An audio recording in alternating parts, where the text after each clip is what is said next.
لیکن امام مالک رفع دین کرتے تھے اور ہاتھ باندھ کر نماز پڑھتے تھے، اس کی دلیل جو ہے نا وہ دیکھیں یہ بھی بہت ایک سوال پوچھا جاتا ہے جی، کسی بلی کی دم کٹ گئی نا، اس کی خواہش ہوئی کہ ساری بلیوں کی دمیں کٹ جائیں تاکہ میں نمایاں نہ ہوں۔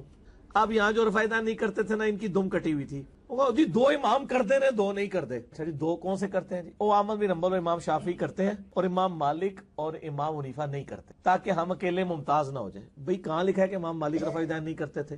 امام مالک کی اپنی کتاب روح عرض میں موجود ہے، الموطا امام مالک، اس میں نماز کا چیپٹر کھولیں، نماز کے طریقے پہ ایک ہی حدیث لے کے آئے ہیں، وہ عبداللہ بن عمر والی جو بخاری مسلم میں بھی ہے، وہ رفع الیدین کے ساتھ ہے۔ المدونۃ الکبریٰ ایک کتاب امام مالک کی طرف منسوب ہے، اس کی سند ثابت نہیں ہے، اس میں ہے کہ امام مالک ہاتھ چھوڑ کے نماز پڑھتے تھے۔ بسم اللہ الرحمن الرحیم۔ السلام علیکم دوستو، آپ نے دیکھا اور سنا کس انداز سے بات کی اور بلی کی مثال بھی دی، اور المدونۃ الکبریٰ جو ہے اس کے بارے میں کہا کہ ان کی طرف منسوب ہے، یعنی وہ امام مالک کی کتاب نہیں ہے۔ اب میں آپ کو آگے دکھانے والا ہوں کہ کس طرح یہ تھوک کے چاٹتا ہے، کہتے ہیں نا تھوک کے چاٹنا، ایسے یہ لوگ ہیں جو تھوک کے چاٹتے ہیں۔ کہے گا کہ المدونۃ الکبریٰ یہ تو امام مالک ان کی فقہ مالکی کی اہم کتاب ہے، بلکہ موطا امام مالک سے بھی زیادہ یہ اہم کتاب ہے، کیونکہ مالکی اس کو فالو کرتے ہیں۔ اب یہاں کہہ رہا ہے کہ ان کی طرف منسوب ہے۔ چونکہ المدونۃ الکبریٰ میں امام مالک رحمۃ اللہ علیہ سے جب سوال کیا گیا رفع الیدین کے بارے میں، تو آپ نے فرمایا تو اس کو جانتا ہی نہیں ہوں۔ وہ امام مالک جنہوں نے موطا امام مالک میں رفع الیدین والی روایت لائے ہیں، لیکن اپنی فقہ کی کتاب میں کہتا ہے میں رفع الیدین کو جانتا ہی نہیں ہوں، وہ نہیں کرتے تھے۔ اور میں آپ کو دکھانے والا ہوں کہ فقہ مالکی جو ہے ان کے بہت بڑے عالم ہیں، ان کی ویڈیو ہے اور ان کا باقاعدہ چینل ہے فقہ مالکی کا، اس میں جو نماز پڑھا رہے ہیں اس میں رفع الیدین نہیں ہے۔ سب سے پہلے آپ یہ ویڈیو دیکھیں جس میں یہ اس کتاب کو مان رہا ہے اور لعن طعن کر رہا ہے وہابیوں پر، اہل حدیث پر۔ امام مالک رحمہ اللہ جن کی زندگی پوری مدینہ شریف گزری ہے، کئی تابعین کی انہوں نے صحبت کی ہے، ان کی جو فقہ کی بنیادی کتاب ہے المدونۃ الکبریٰ، جیسے حنفیوں کی ہے نا شرح معانی الآثار، جسے طحاوی شریف بھی کہتے ہیں، امام طحاوی المتوفی 321 ہجری، اس طرح مالکیوں کی بنیادی فقہ کی کتاب کون سی ہے؟ المدونۃ الکبریٰ۔ اس کے اوپر پوری فقہ مالکی بیس ہے، اس میں ڈائریکٹ امام مالک سے سوال پوچھے گئے، انہوں نے جواب دیے ہیں۔ یہاں پہ بعض سلفی کہتے ہیں وہ دیکھیں جی وہ کتاب کنٹراورشل ہے۔ سر آپ کے کہنے سے کنٹراورشل نہیں بنے گی، فقہ مالکی تواتر کے ساتھ نقل ہوئی ہے، وہ اس کتاب کو بنیادی کتاب مانتے ہیں۔ الموطا امام مالک میں ہاتھ باندھنا ہے، اور جو ان کی فقہ کی اسٹیبلش کتاب ہے المدونۃ الکبریٰ اس میں چھوڑنا ہے، تو ظاہر ہے پھر اس کی حیثیت ثانوی ہوگی، المدونۃ الکبریٰ کی جو حیثیت ہے وہ پھر پرائرٹی بھی ہو جائے گی، کیونکہ وہ اس کو فالو کر رہے ہیں۔ جی دوستو، آپ نے دیکھا اور سنا، اس کو کہتے ہیں تھوک کے چاٹنا۔ آپ ایک طرف اہل سنت کو اس طرح انداز سے بات کرتے ہیں، بلی کی مثالیں دیتے ہیں اور امام مالک کی کتاب کا انکار کرتے ہیں، اب پھر اگلی ویڈیو میں آپ اس کتاب کو مانتے ہیں اور اہم کتاب منواتے ہیں اور اہل حدیث پر لعن طعن کرتے ہیں۔ اور اسی کتاب میں المدونۃ الکبریٰ میں یہ لکھا ہوا ہے، آپ دیکھ لیں، امام مالک سے سوال ہوتا ہے اور آپ فرماتے ہیں میں جانتا ہی نہیں کہ رفع الیدین ہے کہ نہیں ہے، اور بعد میں وہ روایت لاتے ہیں جن میں یہ ہے کہ آپ صلی اللہ تعالیٰ علیہ وآلہ وسلم کے صحابہ نے نماز کا طریقہ سکھایا ہے کہ آپ صلی اللہ تعالیٰ علیہ وآلہ وسلم رفع الیدین نہیں کرتے تھے، اور مسلم شریف میں آپ صلی اللہ تعالیٰ علیہ وآلہ وسلم نے اس کو منع فرمایا ہے، اور نسائی میں آپ صلی اللہ تعالیٰ علیہ وآلہ وسلم باہر تشریف لائے، یہ مسلم میں بھی حدیث ہے، نسائی میں بھی، صحابہ کرام علیہ رضوان رفع الیدین کر رہے تھے، نماز میں آپ صلی اللہ تعالیٰ علیہ وآلہ وسلم نے منع فرما دیا۔ جس چیز کو آپ صلی اللہ تعالیٰ علیہ وآلہ وسلم منع فرما رہے ہیں اس کو یہ فرض قرار دے رہے ہیں، نعوذ باللہ۔ جو رفع الیدین کرتے ہیں وہ بھی فرض نہیں کہتے ہیں، وہ کہتے ہیں مستحب کریں تو ثواب، نہیں کریں گے تو گناہ نہیں ہوگا، یہ کہتا ہے فرض ہے، یہ دین میں اضافہ اس کو کہتے ہیں کہ ایک چیز جس کو ماننے والے فقہا کہتے ہیں یہ مستحب ہے اور یہ کہتا ہے یہ فرض ہے، اور جس کو آپ صلی اللہ تعالیٰ علیہ وآلہ وسلم نے منع فرمایا ہے، اور پھر بہانہ بناتے جناب یہ تو سلام والی دعا ہے، آپ پوری حدیث پڑھ لیں، سلام کا لفظ بھی نہیں ہوگا، اور اسلام 360 کے جو ترجمہ اس نے غلط ترجمہ کیا، بیچ میں بریکٹ میں سلام کا ذکر لائے ہیں، حالانکہ حدیث میں سلام کا ذکر نہیں ہے، اور یہ حدیث سلام کے بارے میں ہے نہیں ہے۔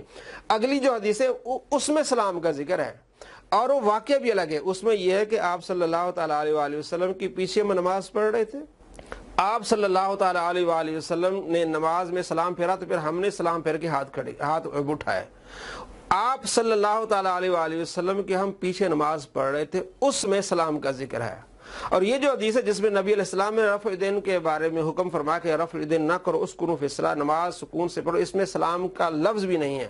اور اس میں یہ واقعہ ہے کہ صحابی کہتے ہیں کہ باہر سے خرج علینا رسول اللہ صلی اللہ علیہ وسلم، آپ صلی اللہ تعالیٰ علیہ وآلہ وسلم باہر سے تشریف لائے، ہم نحن رافعوا ایدینا فی الصلاۃ، ہم نماز میں رفع الیدین کر رہے تھے، آپ علیہ السلام نے منع فرما دیا۔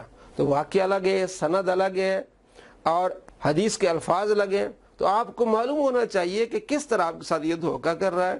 اور جناب علی حضرت امام شافعی رحمۃ اللہ علیہ کے انہوں نے کلمہ پڑھا، ایک ویڈیو میں اس نے کہا یہ کہ جناب علی یہ کہتے ہیں کہ اگر امام شافعی کے مقلد ہیں تو پھر تو آپ رفع الیدین کر سکتے ہیں، اور اگر ان کے مقلد نہیں تو آپ رفع الیدین نہیں کر سکتے۔ تو انہوں نے امام شافعی کا کلمہ پڑھا ہے، نعوذ باللہ، یعنی اس طرح کی گندی زبان استعمال کرتا ہے۔ ہم یہ کہتے ہیں کہ وہ مجتہد تھے، آپ صلی اللہ تعالیٰ علیہ وآلہ وسلم کی حدیث کی روشنی میں مجتہد اگر صحیح فیصلے پر پہنچے تو اسے 2 گنا اجر ملتا ہے، اور اگر اسے خطا بھی ہو جائے تو اسے 1 اجر ضرور ملے گا۔ ہم کہتے ہیں امام شافعی، امام احمد بن حنبل یہ مجتہد تھے، اگر وہ رفع الیدین کرتے تھے، وہ مجتہد تھے، انہیں کم سے کم 1 درجہ، 1 جو ہے وہ نیکی ضرور ملے گی، ان کی نماز بھی صحیح ہوگی۔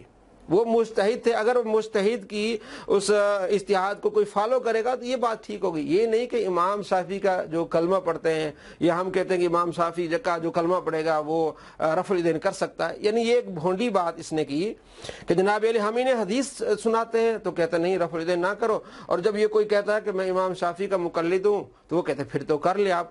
تو پھر اس بات پر اس نے غلط زبان استعمال کرتے ہوئے کہا کہ جناب علی کیا انہوں نے اسلام میں نئی چیز داخل کی ہے، کیا انہوں نے امام شافعی کا کلمہ پڑھا ہوا ہے؟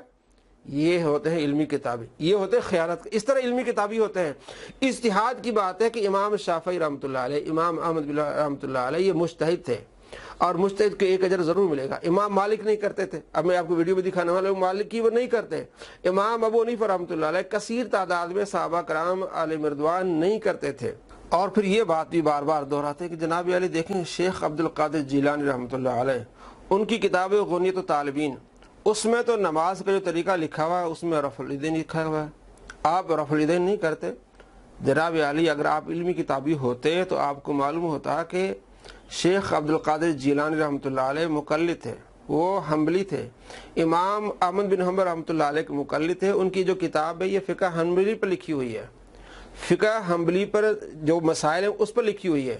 آپ دیکھ لیں نماز سے پہلے کیا آتا ہے جناب، وضو آتا ہے، وضو کے 10 فرائض لکھے ہوئے ہیں، اور آپ اچھا اسی میں یہ بھی لکھا ہوا ہے کہ نماز کا طریقہ یہ کہ آپ ناف کے نیچے ہاتھ تحت السرہ، تحت السرہ یعنی اپنا ہاتھ جو آپ نے باندھنا ہے وہ ناف کے نیچے باندھنا ہے، وہ ان کو یاد نہیں آتا، نظر نہیں آتا۔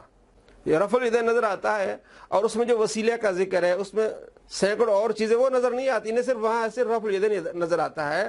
اور رفع الیدین وہ اس لیے کہتے تھے کہ امام احمد بن حنبل رحمۃ اللہ علیہ کے وہ مقلد تھے۔ آپ دیکھ لیں، آپ گوگل پہ سرچ کر لیں، آپ کوئی کتاب اٹھا لیں، آپ امام ذہبی کی کتاب اٹھا لیں سیر اعلام النبلاء، انہوں نے لکھا ہے کہ شیخ عبد القادر جیلانی رحمۃ اللہ ایک حنبلی عالم تھے، اور انہوں نے جو کتاب لکھی ہے غنیۃ الطالبین، اردو دائرہ معارف اسلامی اٹھا کے دیکھے، انہوں نے حنبلی فقہ کا ایک دیباچہ ہے ان کا، یہ حنبلی فقہ پر انہوں نے جو مسائل تھے وہ لکھے ہیں۔ تو حنبلی اگر کوئی نماز کا طریقہ لکھے گا تو وہ ظاہر ہے امام احمد بن حنبل رحمۃ اللہ علیہ کی جو اجتہاد طریقہ اسی پر لکھے گا، تو پھر آپ ان کو مانتے ہیں، آپ ان کا طریقہ نہیں اپناتے۔ جناب علی ہم سب کو مانتے ہیں، امام شافعی کو مانتے ہیں، امام مالک کو مانتے ہیں، امام احمد بن حنبل کو مانتے ہیں، سب کو مانتے ہیں۔ تو کیا ہم جلال الدین سیوطی رحمۃ اللہ علیہ شافعی ان کو نہیں مانتے، ان کا ادب نہیں کرتے؟ کرتے ہیں۔ کیا ہم امام غزالی رحمۃ اللہ علیہ کا ادب احترام نہیں کرتے؟ وہ ہم ان کو امام مانتے ہیں۔ لیکن جب فقہ کی بات آتی ہے پھر فقہ حنفی پر جو ہمارے دلائل ہیں ہم اسی پر چلتے ہیں، ہم کسی کی مخالفت نہیں کرتے، نہ ان اماموں کی مخالفت کرتے ہیں۔ تو کئی ایسے مسائل ہیں، جیسے داتا رحمۃ اللہ علیہ وہ ایک حنفی عالم تھے اور وہ حنفی فقہ پر عمل کرتے تھے، تو اگر ہم رفع الیدین کرنا چھوڑ دیں پھر یہ سوال ہو جائے گا جناب علی داتا رحمۃ اللہ علیہ تو وہ حنفی، وہ تو رفع الیدین نہیں کرتے، آپ کیوں رفع الیدین کر رہے ہیں؟ فلاں بزرگ جو رفع الیدین، امام مالک رفع الیدین نہیں کرتے، آپ کیوں کر رہے ہیں؟ اس طرح ہر جگہ سوال ہوگا۔ اصل بات یہ علمی اور فقہی بات ہے، اس کو سمجھنے والی بات ہے کہ فقہا جو ہیں انہوں نے اپنا اجتہاد کیا ہے۔ امام مالک رحمۃ اللہ علیہ رفع الیدین نہیں کرتے، امام ابو حنیفہ، امام ابراہیم، اور اس کے علاوہ بہت سارے محدثین فقہا اور بہت سارے 257 نمبر حدیث امام ترمذی لائے ہیں، جامع ترمذی، اس کے نیچے لکھا ہے کہ بہت سارے صحابہ کرام اہل علم رفع الیدین نہ کرنے والی بات کرتے ہیں۔ تو یہ اتنا کوئی مسئلہ نہیں ہے جس کو یہ کفر اسلام کا مسئلہ اس نے بنایا ہوا ہے، اور بالخصوص اس نے اس کو نعوذ باللہ فرض قرار دے دیا ہوا ہے۔ اب میں آپ کو دکھانے والا ہوں فقہ مالکی کی ایک چینل ہے، اور ان کا ایک امام ہے، عالم ہے، جو نماز کا طریقہ سکھا رہا ہے، اس میں رفع الیدین نہیں ہے۔ دیکھ لیں آپ، نماز کا طریقہ سکھا رہا ہے، اس میں رفع الیدین نہیں کر رہا۔ تو معلوم ہوا کہ بلی کی دم کس طرح کٹی۔ السلام علیکم ورحمۃ اللہ وبرکاتہ۔ اللہ اکبر۔ الحمد لله رب العالمين الرحمن الرحيم مالك يوم الدين إياك نعبد وإياك نستعين اهدنا الصراط المستقيم صراط الذين أنعمت عليهم غير المغضوب عليهم ولا الضالين إنا أعطيناك الكوثر فصل لربك وانحر إن شانئك هو الأبتر۔ الله أكبر۔ سمع الله لمن حمده۔ الله أكبر۔ الله أكبر۔ الله أكبر۔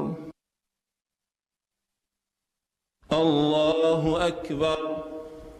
الحمد لله رب العالمين الرحمن الرحيم مالك يوم الدين إياك نعبد وإياك نستعين اهدنا الصراط المستقيم صراط الذين أنعمت عليهم غير المغضوب عليهم ولا الضالين۔ إذا جاء نصر الله والفتح ورأيت الناس يدخلون في دين الله أفواجا فسبح بحمد ربك واستغفره إنه كان توابا۔ الله أكبر۔ سمع الله لمن حمده۔ الله أكبر۔